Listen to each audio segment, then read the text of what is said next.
Hello there, welcome to Rajya Sabha TV. I'm Ashwarya Kapoor with you. Let's get you all the updates related to coronavirus pandemic from across the globe.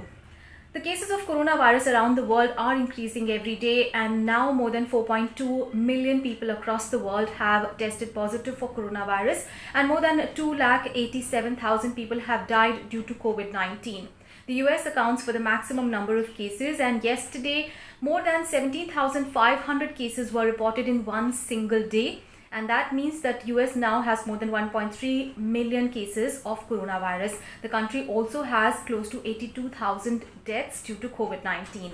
Now there is some federal boosting for the testing capabilities in the US states. So the federal government will be releasing $11 billion to different states of the US so that they can expand their testing capabilities. Meanwhile, US continues to look for easing of the lockdown restrictions, and it is expected that out of the 50 states, 48 states will be partially reopened by the end of this week.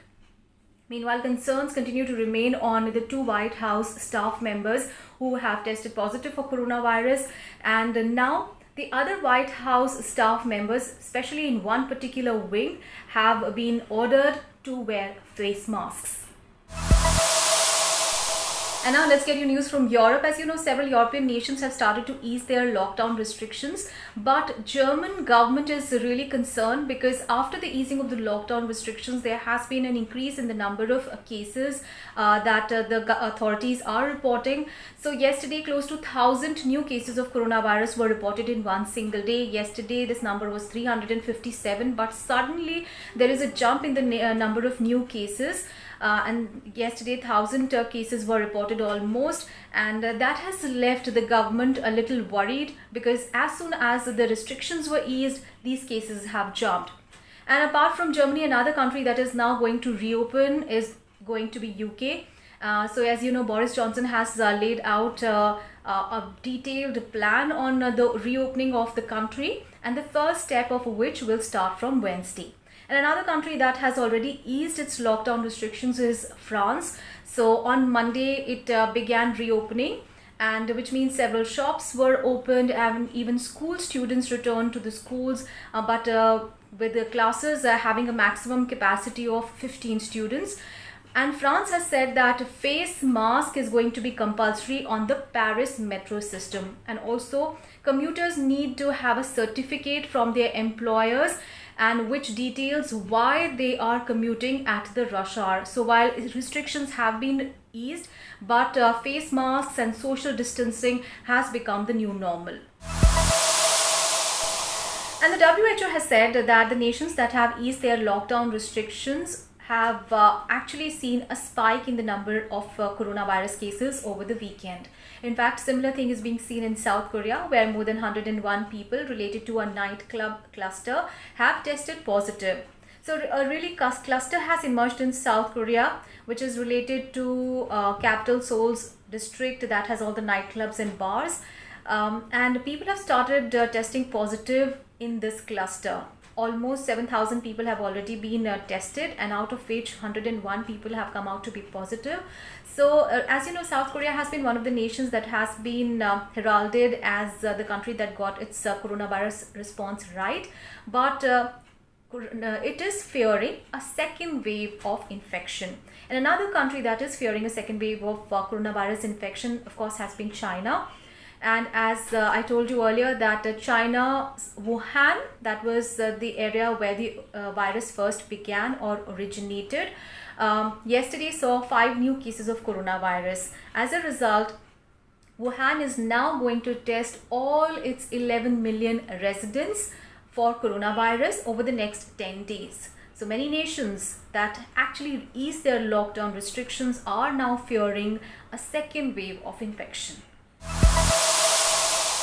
And now news from other parts of the globe. First up, news from Turkey. So Turkey is going to impose a 4-day curfew from 16th to 19th of May that combines a holiday and a weekend. So Turkey is one of the nations that have actually not imposed the nationwide lockdown, but it rather relies on imposing curfews on holidays, on weekends. So this is new dates of the curfew which is going to be imposed in Turkey. Turkey also imposes age-specific curfew, which means that people above the age of 65 and below the age of 20 are not allowed to go out of their homes. And now news from Singapore. Now Singapore has eased some of the lockdown restrictions. So remember, Singapore was initially really praised across the world for its ability to control the virus, but then there was a massive outbreak that was especially seen in the migrant workforce. And as a result, Singapore again had to impose lockdown restrictions, but now these lockdown restrictions are eased. Remember, Singapore has about 23,000 cases of coronavirus, which is the highest in the Southeast Asia. And now news from Brazil. As you know that Brazil has emerged as one of the hotspots of coronavirus. It has more than 1,69,000 cases of coronavirus and more than 11,600 people have died in that country due to COVID-19. However, President Jair Bolsonaro has been anti-lockdown, and in fact he has been clashing with the state governors who have imposed lockdown restrictions, because Jair Bolsonaro says that coronavirus is just a minor flu and the lockdown measures are not required. In fact, he yesterday declared that gyms and hair salons come under essential services, so they should be opened during the lockdown. In fact, earlier also Jair Bolsonaro was seen in one of the anti-lockdown rallies as well, where he was seen coughing as well without covering his face. But the country's Supreme Court has said that the powers to take such measures, for example, the imposing of lockdowns, lies with the governors. And now news from Indonesia, where there is a great concern over the people who are being rendered unemployed due to coronavirus. In Indonesia, there are almost 15,000 cases of coronavirus, but more than 2.8 million people have lost their jobs recently due to COVID-19. As a result, Indonesia has now said that people who are below 45 years of age can go out and work. So idea is that there should not be any more layoffs. Meanwhile, the Australian government is concerned about the crowds. So Australia has recently eased some of the lockdown restrictions, but as a result, people were seen flocking to shopping centers, to beaches, and people are also seen not maintaining the 1.5 meters physical distancing norm. As a result, the Australian government is mighty concerned. And finally, Twitter says that it is going to label misleading coronavirus tweets. So any tweet that gives any misinformation about COVID-19 is going to be labeled. There are going to be warning messages attached to it, even if that tweet is from US President Donald Trump. Earlier in the month of March as well, Twitter had said that it could remove COVID-19 tweets that could cause direct risk to the people's well-being and health. So those were all the updates related to coronavirus pandemic from across the world. Thanks for watching.